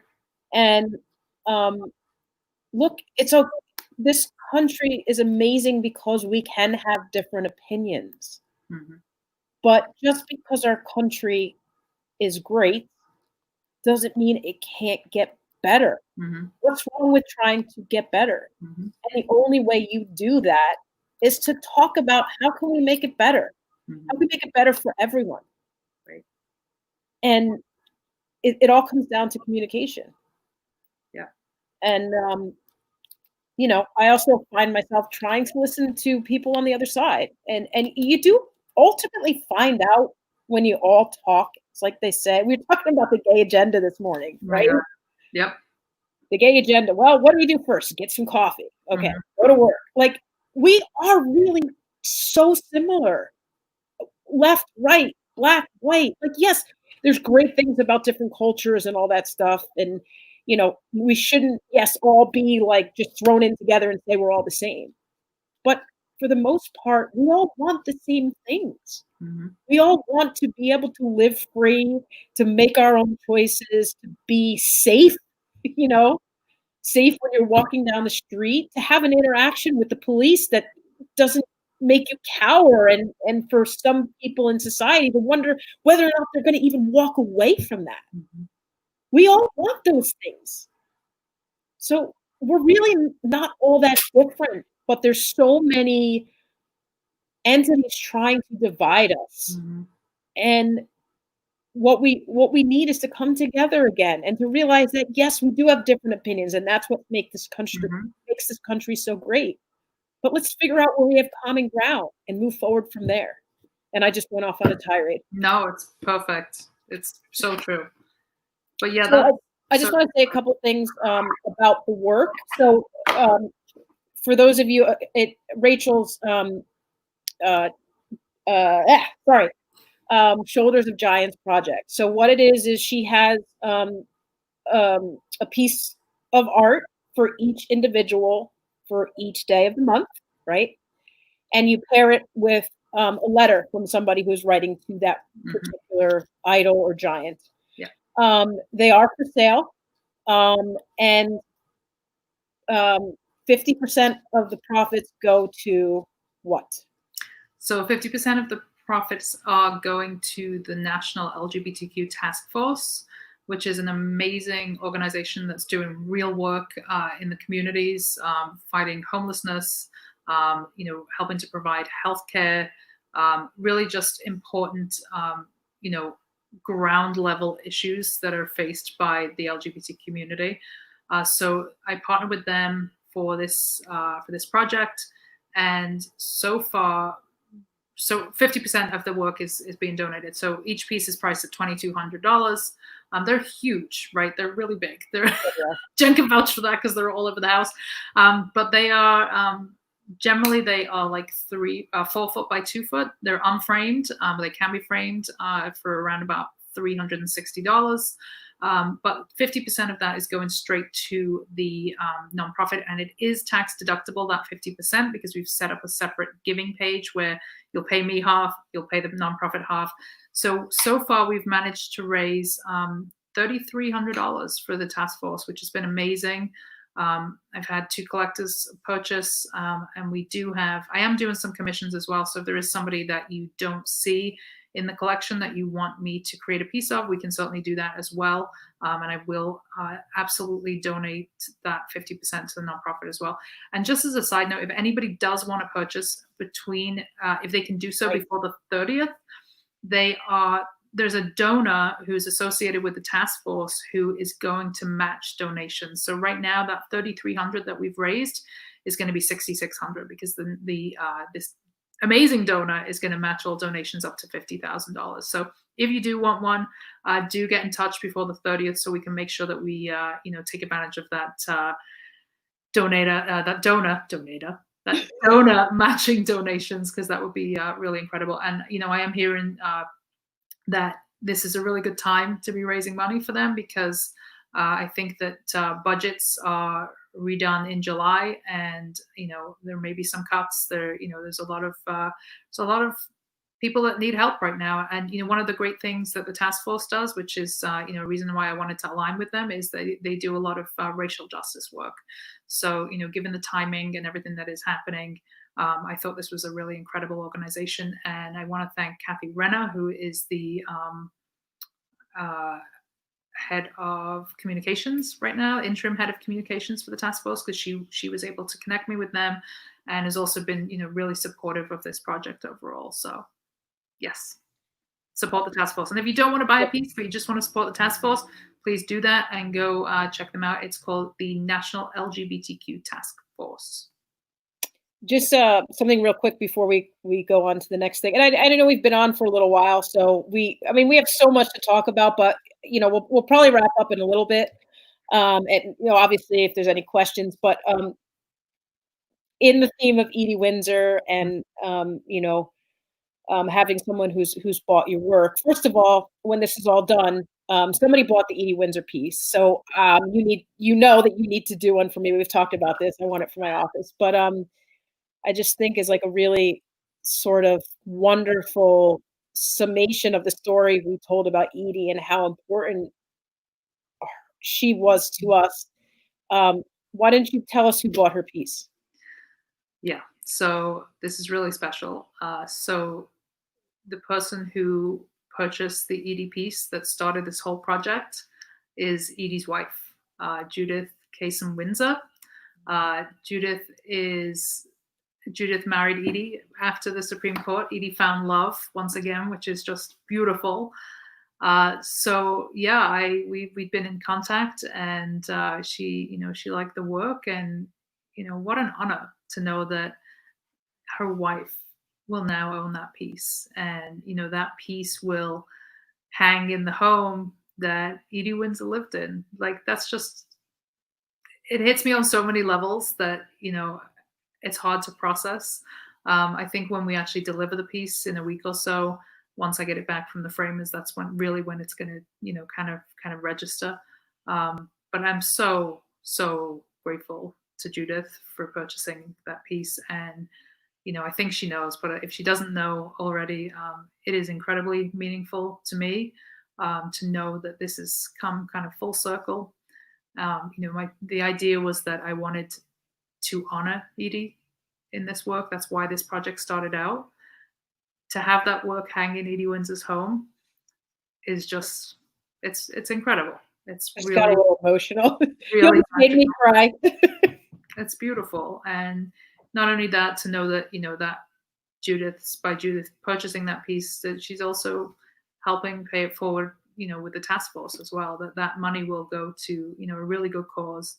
And it just feels very poetic, very timely, and I just feel extraordinary. I can't even say it. Extraordinarily privileged in this moment to be doing exactly what I love, honoring people that made it possible for me to live my life freely, and getting to pay that forward. And the fact that she loves the piece is just amazing. And she's excited about having it in her home. Like, that's just, what more could you want? Yes, Judith, if you're listening, that one was going to go in my office. But like Rachel said, I mean, I'm so happy for you. I'm so happy for Rachel. We love, obviously, Edie, and I will have Rachel make me another one. So I do want to look. Like I said, I know we've been on for a while, but there are a couple of I'd say a few more things I want to touch on. Hopefully, we can get them in about 10, 15 minutes, and then take questions. Yeah, just while on the sidebar, I want to let whoever's watching via my Facebook page, we can't see your comments unless you comment on the conception thread. So if anyone's asking questions, I'm sorry, we don't see them, but I see there's a bunch of comments. So if you can come and comment or ask your question on the conception arts page on that thread, then we will be able to get to you. So yeah, just bear with us. So there's a couple more things. I mean, look, this is the show, Coffee with Artists. It's about the art. I'm certainly adding at least 10 more minutes from my horrific fall. So just bear with us, and then we'll get. For anyone who tuned in late, Jen fell off the chair. Yep. The cat poured coffee all over my desk. We also have this amazing mug, so you definitely need to go back and watch from the beginning if you missed any part of this, because it's a comedy of errors. It is. So there's a couple of things I wanted to talk to you about. So some people out there may know this just from you hosting Coffee with Artists or listening to your podcast. But the first thing is, can you tell everyone out there who your influences are? Well, I think you would always say Jackson Pollock, because that's kind of been Jackson Pollock just always blew me away. Like, I remember going to MoMA and sitting in front of his work, and like, I've seen it in textbooks, but then to sit in front of Jackson Pollock's work in MoMA, I was just in so much awe of this, just the audacity of his work. Like, the fact that he was like, yeah, screw this, I'm just going to throw paint all over the place, and I'm going to just go with that innate energy that I have, and I'm going to call it art. Like, that always blew me away. But I think most of the artists that were around the abstract expressionists during that kind of period of time, like, if I could go back to a time period, it would be that period of time. It was like a renaissance. It was just an amazing time for art in America. And I am so drawn to that type of work. I love de Kooning. I love Franz Klein, which you can probably see I'm influenced by Franz Klein a lot. But I really love Jasper Johns and Rauschenberg. I love that. I guess for me, it goes to, like, I'm not a traditional painter, right? I'm not somebody who stays in the lines. I'm not somebody who can, I can certainly draw and I can paint realist subjects, but it never ever spoke to me. It was never so. I'm not patient, right? I'm not a patient person. That is absolutely true. I'm a very impatient person, and I'm very. Can we get a Frenchie? Can we get a Frenchie? Can we have for 8 years? 8 years. 8 years. We got a Frenchie. We got a Frenchie. Okay, go ahead. You're actually more patient on that, but go ahead. It took 8 years, but I got it. And so I'm an impulsive person, right? It's not always a good thing. It's quite often a challenge, but I need to see results. Like, I need to see what I'm thinking immediately on the canvas. So, the likes of, I think what I like about Jasper Johns and Rauschenberg is that I guess it's the same as with Pollock, like, they see something artistic and things that are not conventionally deemed as fine art, right? Like assembling. Like, I love how Jasper Johns, both of them, Rauschenberg and Jasper Johns, are able to assemble things and create something beautiful. And so I try to step outside of those conventional lines of what we assume art is, that it should be, with a paintbrush, that it should be, this fine art practice. And, you've seen it. Like, I use very unconventional materials. Like, right now, my materials of choice are house paint, masking tape,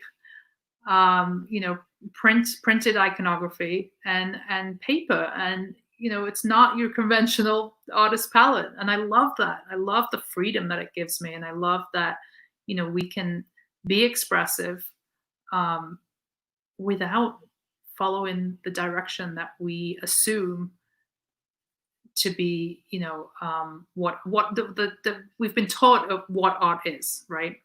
And so I don't know. I've always admired them. I think in terms of like my art heroes, I am a huge Marilyn Minter fan, as you know. But she's somebody that I look at and I go, wow, I could never do what she does. But I would love to have her work hanging all over our house, because I can never get bored of looking at her work. Like, that moves me. But like, inspiration wise, definitely the abstract expressionists, definitely people like, even today, like some of the living artists right now, like Michelangelo Thomas is amazing. I love Alexandra Grant. But my hero or somebody I would want to have hanging in my house would be someone like a Marilyn Minter. Speaking of Marilyn Minter, you have a really fun story about her that I want everyone to hear, because I don't know that this is one that you've told before. Maybe you have, but you got a chance to meet Marilyn, yes? Yes, if you could call it that, kind of. Okay, so why don't you tell us about that? So this was back in like my early days in New York, and a friend and I have been drinking wine one night, and she said that this was a friend that actually introduced me to Marilyn Minter's work, and I was just obsessed with it. If you haven't seen Marilyn Minter's work, it's gorgeous. It's like this mash of like color, like really like sensual, but also very gritty. Like, she takes fashion photographs of like shoes, but with like mud, and it's just gorgeous. Like, it's this pretty gorgeous, ugly, gritty. It's amazing. Check it out. But so my friend had said, I've heard that Marilyn Minter is having an open studio tonight that is just for, and I want to say it was for the Metropolitan Museum, like members, or like some kind of exclusive, open studio for one of the big museums. She's like, if we go, and she's like, I know where his studio is. I think that we could probably talk our way in. So I'm like, okay, I'm down with that. We've had a couple glasses of wine. We're like, all right. So we go down to Soho. And if anyone's ever seen Notting Hill, where like Hugh Grant pretends to be from like the Horse and Hound magazine, that's kind of what we did. We were both had accents. She was from Australia. I'm from the UK. So somehow we're able to just kind of pull this off at the door that we were from. I was from one publication in the UK and she was from one in Australia, and we were here to, blah, blah, blah. So we get out, we get into a studio, and we stuck out like a sore thumb because we were the only people under the age of 60. Everybody in there was like Park Avenue, rich, white, housewife, million gazillionaires.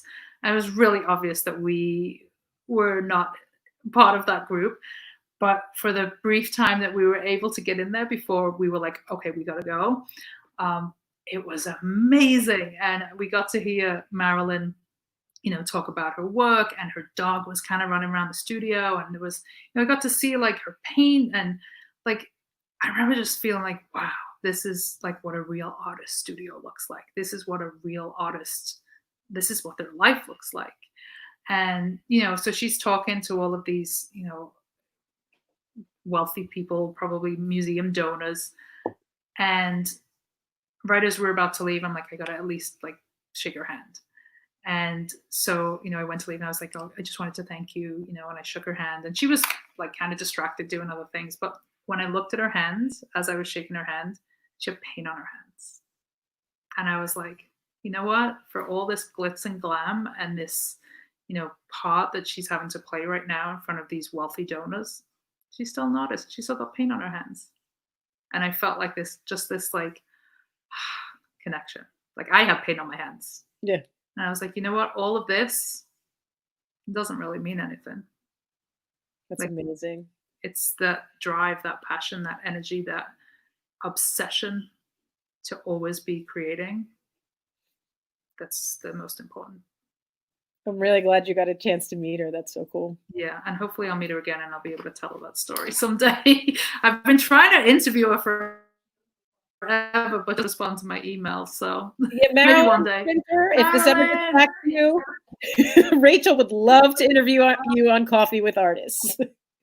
So you talked about what a studio is like, right? Okay. So I know from living with you and being your wife that you don't have maybe the studio right now that you would like. We live in somewhat of a smaller space.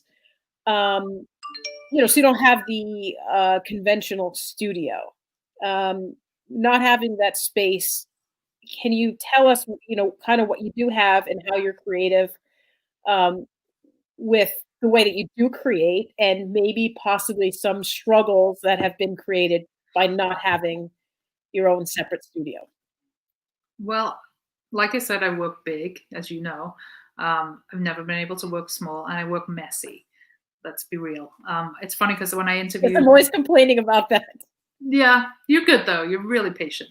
So I was interviewing, I think it was Sorry, I was interviewing a couple of weeks ago, and she said something that I loved. She said, when you think about it as an artist, the artist that you are right now, we actually create a lot like we did when we were kids. Like, so if you were somebody as a kid that stayed inside the lines and, you were super neat and organized and used, one or two colors, you probably create like that today. And so it really stuck with me because I was like, when I was a kid, I wanted all those crayons, right? And I was like scribbling and scrolling all over the place, and I was painting faces, and it was very expressive, like explosive expression. And so that's exactly what I do today. And it's not always great for Jen because there's paint everywhere. I'm going to show you my floor in a minute, but we have like Jen said, it's decent sized apartment, but small. It's a 1-bedroom. And so we have a den that is basically a junk room / cat litter box room / spare bedroom when people come to stay / treadmill, conception storage area, conception storage room / studio. So I have at least one big wall to paint, which is great. But often with these big pieces, they're big. They're like 10 foot by 4 foot, and sometimes I don't want it on the wall because I don't want the paint to drip. I want it to stay. Sorry, Rach. Oh no. Keep talking so you could explain to everyone. But when I fell off the chair, the plug came off and my computer's low. Go get it. I'm telling the story. I'm just going to go locate the plug and put it back in.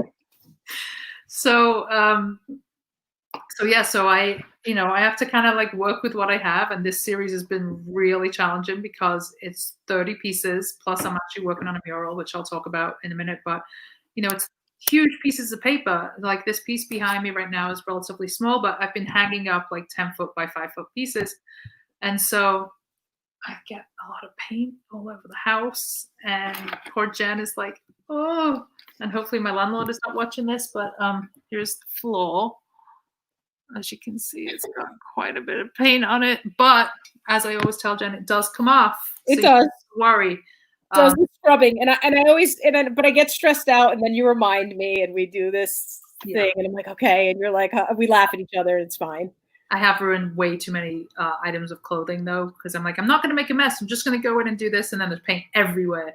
So yeah, I have paint clothes now that I have to wear. But a couple of weeks ago, I was like, I thought, okay, well, I need to do this background for this big piece. I'm going to lay out this huge 10-foot piece. I'm going to do it in the dining room, which is basically all one room. It's an open plan house.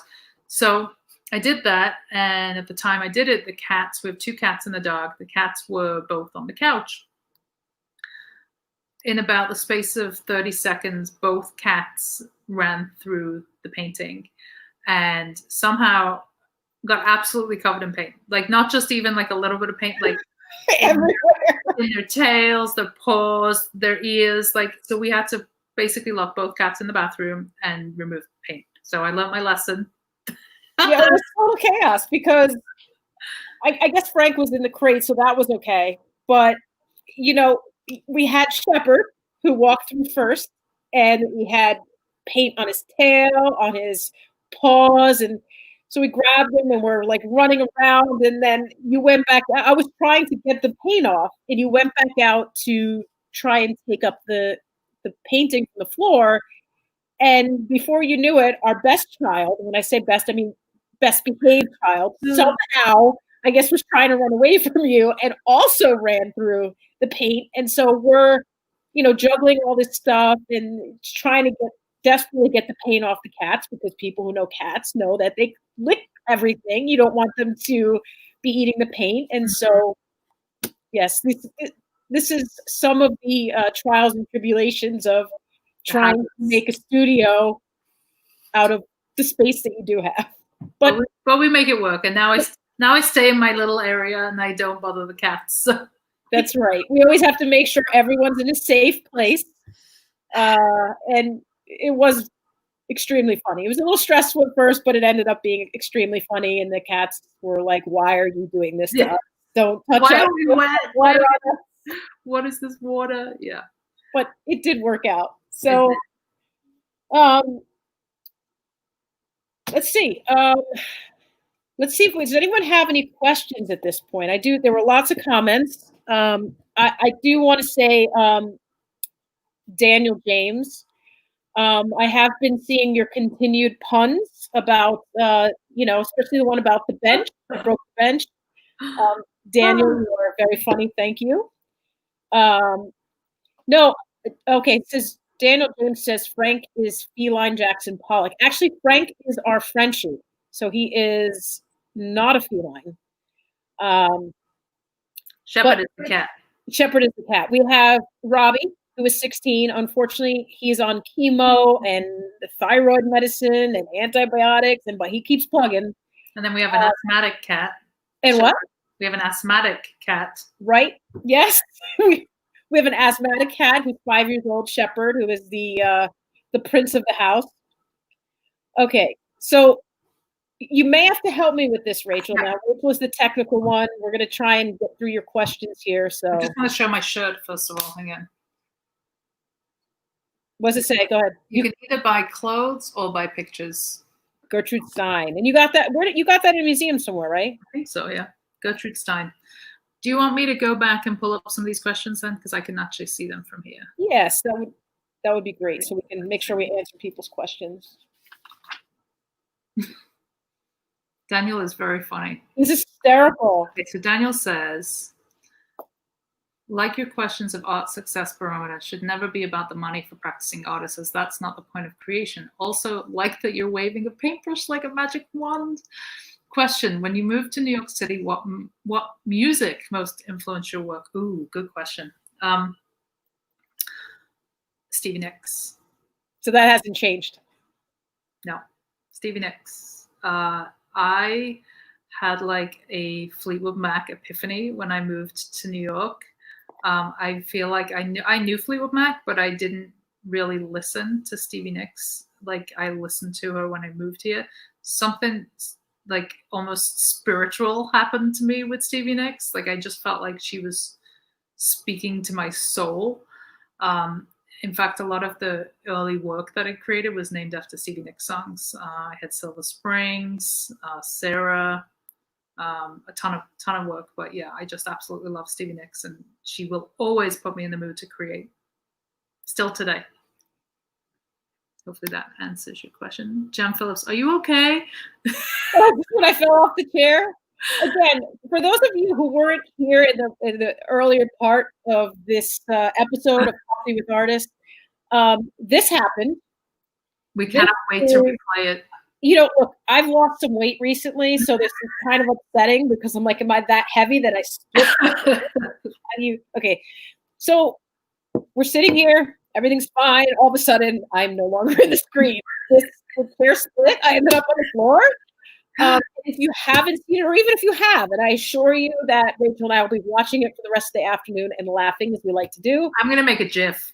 Yes, we'll get the GIF out. So please, if you missed the earlier part of this episode, if you need a laugh, even if just whatever, just go watch it. I'm sure it was amazing. I cannot wait to see it myself. So that's why Jan asked if I'm okay, and I am. All right, so let's see. I like it. Jan says, breathing the air of justice is a great name for a new artistic piece. Everything's fine. What did you do now? Everything's fine. Everything is fine. It's usually me that's the axis of problem. Well, I'm in your seat today, so you know. Okay, let's see. Thank you for all these awesome comments, folks. And thank you, everybody, for tuning in. We knew it was going to be a special session. We didn't know it was going to be quite so comedic. Okay. It does suit us. It does. So, Emma. It's Emma. It's Emma Worth. Have you ever made a self-portrait? If yes, why? If no, why not? Okay. No. And why? Because. Good question, Emma. Why not? I don't think I want to like look at myself, like create a piece, and I don't know. I don't want to say it would seem like I was being narcissistic, but that doesn't mean that I think anybody else. I don't ever think that anybody that does self-portraits is that.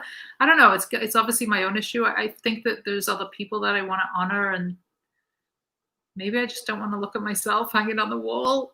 I see myself too often. Well, listen, you're not conventional, right? So when Emma says self-portrait, we know that she's an amazing portrait artist. Right. And we know it's going to be conventional in the sense that it's what you might expect, but it's amazing, amazing, amazing.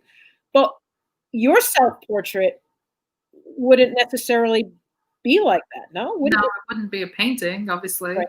Maybe, I've never really focused on faces. It's always been abstract, right? This series is the first time.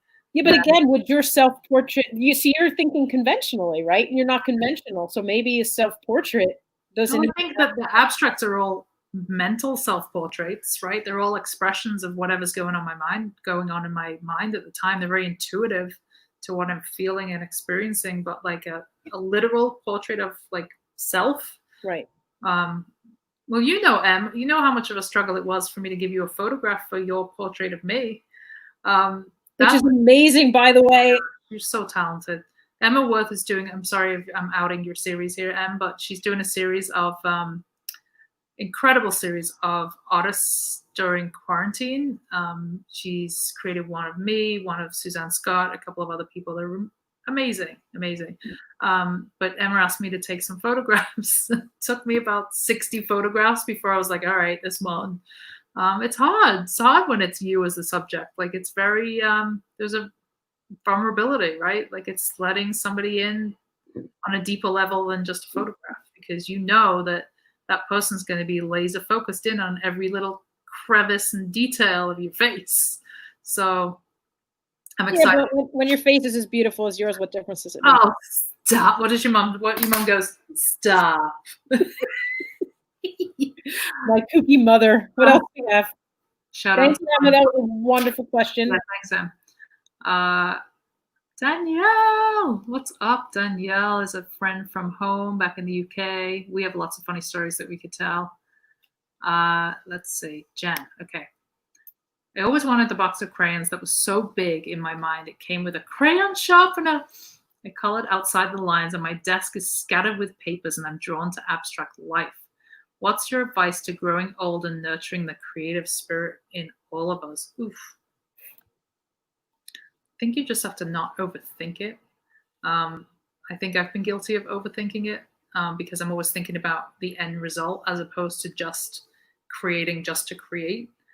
I think that just taking the thought out of it and going with the emotion, like whatever it is you're feeling, find something that speaks to you in terms of how you can express it, whether that's paint or, like you said, crayons or pencils or masking tape like me, which PS, when I go shopping, I look like I'm a serial killer because I'm buying masking tape.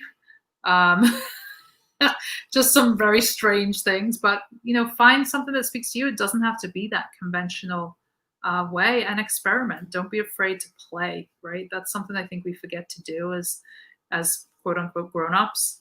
Like play, that's what I do in the studio. I put my music on and I'm playing. I'm back to being a kid again.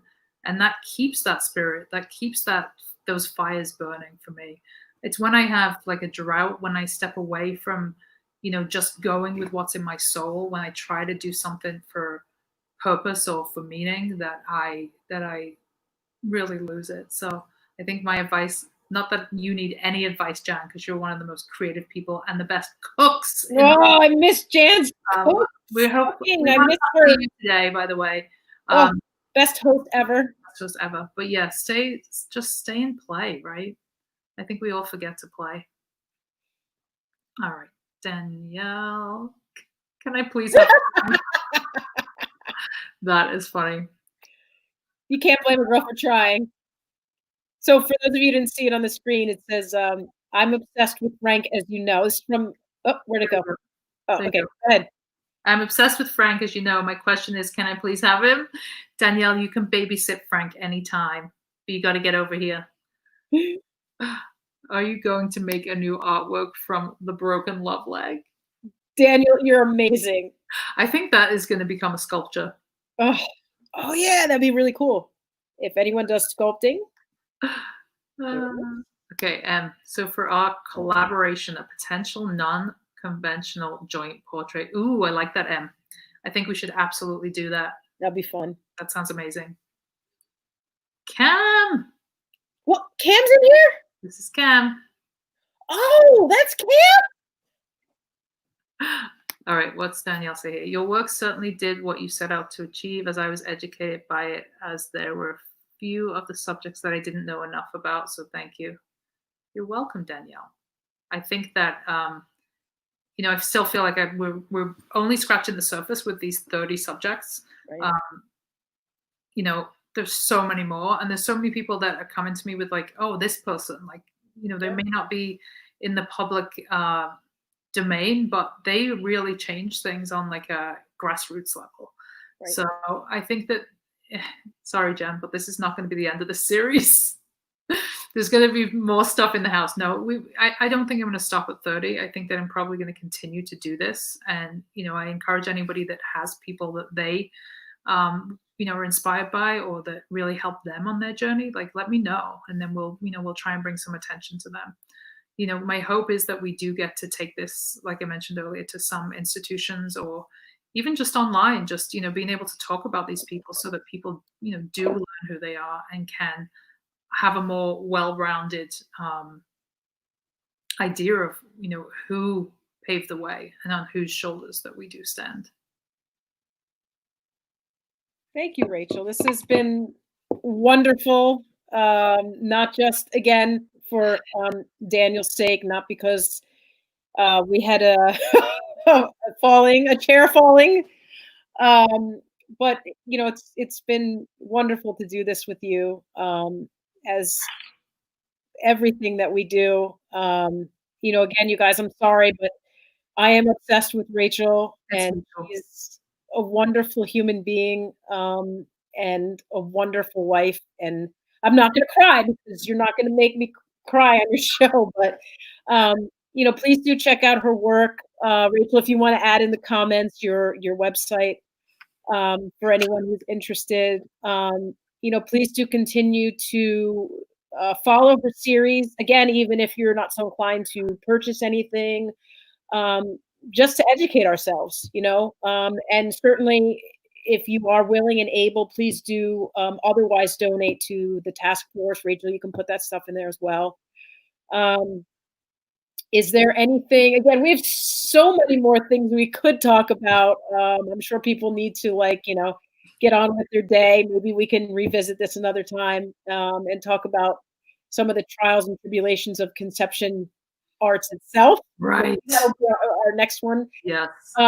But you usually, I think, ask if there's any parting pearls or pieces of wisdom that you would like anyone to know. So have at it. Yeah, no pressure. No, first of all, I want to thank everybody that tuned in today. We didn't know, we were both really nervous about this, which is kind of funny because we're not, well, I guess we are nervous people from time to time, but we were both really nervous because we didn't know how it was going to play out.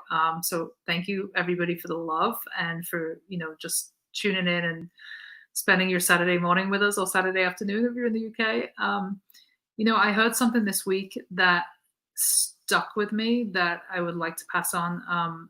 It was talking, we think about, like, as artists or as in any realm, right, that we have competition, right, that we, there's people that are better than us, that we're never going to be good enough because of XYZ.